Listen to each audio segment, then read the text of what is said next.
Man, it's a cold day in Atlanta. Red letter. That shit is crazy. Man, they didn't got Pooh Shiesty, man. And it's crazy because the whole time when all that happened, everything I was telling people, when I was like, even from the beginning, when I said, Pooh Shiesty and them just got him. Everybody like, no, he didn't get him, no, he didn't get Gucci wouldn't get robbed. Last person that tried to rob Gucci, he died and all this, just popping it, right? Now, it comes out, Gucci Mane is the rat. I said up under another post, up under DJ Academics post, Gucci Mane is the police. A whole bunch of people getting up under the comments, oh man, you don't know nothing, you just a fan and all that. And first of all, I ain't no fan. I don't even listen to Gucci. I can care less about Gucci, but I know a snitch, I know a rat when I see one. See what I'm saying? Gunpoint, numerous victims at a music studio in Dallas, Texas. 8 of the 9 were arrested yesterday in Dallas, Memphis, and Nashville. These individuals who are charged and arrested include Lontrell Williams Jr., also known as Pooh Shiesty, Lontrell Williams Sr., Rodney Wright Jr., also known as Big30, Kadarius Waters, Demarion Gibson, DeMarcus Glover, Corday Johnson, Darian McDaniel, and Terrence Rogers has not been arrested yet, but will be soon. The complaint alleges that on January 10th of this year, 3 music industry professionals traveled to Dallas for a scheduled business meeting. Lontrell Williams Jr. arranged this meeting purportedly to discuss the terms of his recording contract with one of the victims. As alleged, once these 3 men were inside the recording studio, Williams Jr. and 8 co-conspirators, several of whom traveled from Memphis, Tennessee, executed a coordinated armed takeover. As alleged, Williams Jr. produced an AK-style pistol and forced one of the victims to sign a recording contract at gunpoint. The remaining conspirators displayed firearms and robbed the other victims of Rolex watches, jewelry, cash, and other high-value items. One of the victims was actually choked by one of the defendants to the point of near unconsciousness. Defendant Wright barricaded the studio door with his body to prevent the victims from escaping.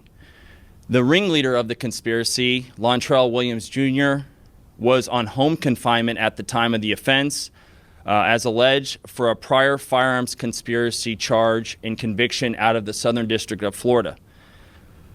Towards the end of his prison sentence, he had been granted home detention. Part of the terms of his home detention were that he would not commit another federal offense or possess a firearm. His father, Lontrell Williams Sr., is alleged to have helped plan and execute the federal kidnapping as charged in the complaint. And as described further in the complaint, within hours of leaving the Dallas studio, a number of the defendants were on social media displaying some of the items that appeared to be the jewelry that had been robbed from the victims.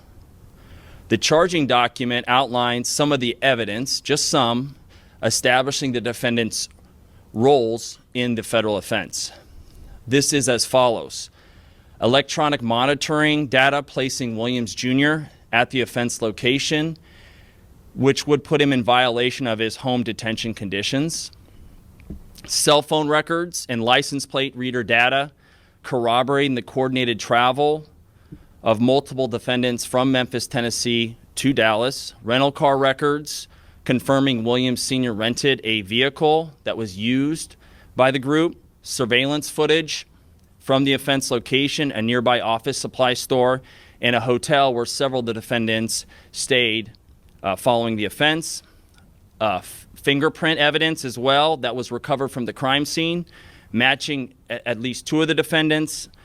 social media posts by defendants displaying what appears to be stolen property just in the days following the offense, Greyhound bus records confirming the travel of multiple defendants from Dallas to Memphis the day after the offense. In this case, came to Dallas to conduct legitimate business, and they were met with firearms and violence as alleged in the charging document. This case should serve as a warning to others who believe that using violence and intimidation tactics to rob others in our community is a viable way to conduct business. I'm here to say that it is not, and that if you choose to do this, we will, together with our law enforcement partners here and the other ones in the Northern District of Texas, will bring you swiftly to justice. I want to thank the FBI. And I'm not gonna say that's Gucci Mane's fault. You know, I know he ain't in the field. You know, he been retired from the field for quite some time now, living a whole different life. Not saying I condone it, you know, but I see where he's coming from, and I feel like a lot of that had to do with his wife. His wife probably talked him into, baby, you know, you ain't in the streets, you know what I'm saying, and you need to get my ring back and do this and that. You know how the wifey probably had a lot to do with him doing that, which is still ain't acceptable. It's not acceptable. But on the other hand, on the flip side, Pooh Shiesty should have knew better, man. And you know, y'all going in there and, you know, thinking that you can pull a death row move, man, a Suge Knight on Eazy-E move, man. That's what Suge Knight did to Eazy-E. You know what I'm saying? Can't do that, bro. You can't do that. This ain't the day and age for that, man. And I understand you trying to uphold this image of being a gangster and a thug and someone that stand on business, but it's another way that you stand on business, bro, and you just basically messed off $10 million. $10 million, bro. You know, one thing I can say though is like he said, my daddy, my first Cody jumped in the streets, he showed me lane. Unfortunately, you know, everything he's been rapping about has came back, you know, quite fast to bite him in the ass. You see what I'm saying? And a lot of times, bro, you just gotta stay off this net. You know, you got your boys after y'all done yanked on Gucci Mane, all on the net, posting jewelry, posting stuff, and you know, somebody choked Gucci out and all type of stuff went on, man. It was a whole lot that went on behind that, you know. And I just think it was a foolish decision on Gucci Mane part. I mean, not Gucci Mane, but Pooh Shiesty part, being that he did get that deal, and even if you couldn't get out that contract, I'm sure it was some type of way, bro. Y'all could have worked something out, or, you know, took it a different way. But me, from what I'm thinking probably Gucci Mane probably didn't even want him to let him go. You know, so that's pretty much why, you know what I'm saying, and it came to that, you know. So when you don't want to let nobody go, bro, and they got a whole nother, you know, $10 million waiting for him right here, and you saying, oh, he can't get that, but you don't want to pay him at the same time, but this other person got this $10 million, man, we finna get up out of here. What is you talking about? You're not finna hold me hostage, bro. So I understand Pooh Shiesty part 2, but I don't know, man. That was a sticky situation, and we're just gonna have to kind of see how that play out. You know, right now, you know, y'all see what they saying in the video, you know, or seeing what they about to say, or whatever the case is in the news. This is actual news clips, you know. And man, Gucci Mane a rap, man. That's just what it is, and it's bad, but it's not surprising. You know what I'm saying? All of these Atlanta artists, bro, the game is just crazy. Y'all see what's going on.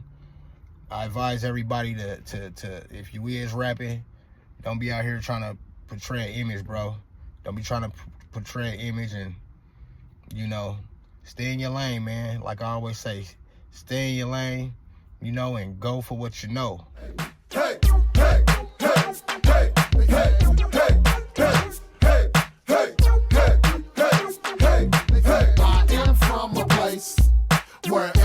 everybody's gangster. They say stay on your paper chase, cause everything is gangster. I'm from the streets where they roll out and straps get pulled out. If niggas gon' shoot out, then niggas gon' shoot out. You better duck down and have your vest on tight. Other cities think we like, we don't get down like that. Whoa, we catch a HO and love the center. She better pay what she weighs, she gon' get beat by a pimpin' gorilla. Niggas fresh out and kill for Skrilla. Every block got a street name, we don't go by numbers. It ain't the OGs, you gotta watch for the youngsters, cause they flag and sag and claiming they set. Eat up, shermed up, and they ready to wreck. Man, your whole fucking world if you get in their way. Back in the day, I used to mingle with some riders. Gotta blow your top off, I had a problem. Shot calling with the town respect. In every hood to shoot your house up and yell like they said. They say, I am from a place, hey, where everybody's gangster. They say, on your paper chase, hey, cause everything is gangster. They say, I am from a place, hey, where everybody's gangster. They say, on your paper chase, hey, cause everything is gangster. I did my little dirt, see I rolled once or twice, man, I sold a couple things to earn my stripes. I ran with older niggas, they kept my head on tied. P. Murphy and Cone, pair of them niggas saved my life. So when I did have a run, I was felt in the streets. Might have been at your house party, holding some heat. It was more than just rap, I was locked in the streets and I peeped. The little homie, man, he just got shot. He was standing at the wrong place at the wrong time. Just turned 16 and they took his life. That boy ain't did nothing to hurt nobody, but he still got smoked at a Yen Center party.